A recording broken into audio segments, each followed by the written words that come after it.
യോഹന്നാൻ അപ്പോസ്തലൻ ലേഖനം എഴുതുമ്പോൾ തൻ ആത്മനിറവിൽ അവൻ വിളിച്ചു പറയുക, എൻ്റെ കുഞ്ഞുങ്ങളെ, നിങ്ങൾ പാപം ചെയ്യാതിരിക്കുവാൻ ഞാൻ നിങ്ങൾക്ക് എഴുതുന്നു. യേശുവിൻ്റെ ഹൃദയ തുടിപ്പുകൾ നന്നായി അറിഞ്ഞ അപ്പോസ്തലൻ നിങ്ങൾക്ക് പാപം ചെയ്യാനുള്ള ലൈസൻസിനായി ഞാനിത് എഴുതുന്നു എന്നല്ല എഴുതിയിരിക്കുന്നത്. പാപം ചെയ്യാതിരിക്കുവാൻ ഞാനിത് നിങ്ങൾക്ക് വേണ്ടി എഴുതുന്നു. അവൻ പാപജഡത്തിൽ വസിക്കുന്നത് കൊണ്ട് ഒരുത്തൻ പാപം ചെയ്തു എങ്കിലോ നീതിമാനായ യേശു ക്രിസ്തു എന്ന നല്ല അഡ്വക്കേറ്റ് നമുക്ക് പിതാവിൻ്റെ വലതു ഭാഗത്തുണ്ട്.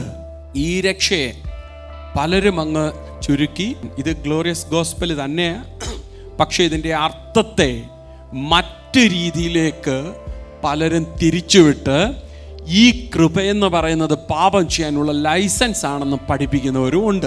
എന്നാൽ ദൈവവചനം വിളിച്ചു പറയുന്നു, എൻ്റെ കുഞ്ഞുങ്ങളെ, പാപം ചെയ്യാതിരിക്കുവാൻ ഞാൻ നിങ്ങൾക്ക് വേണ്ടി എഴുതുന്നു.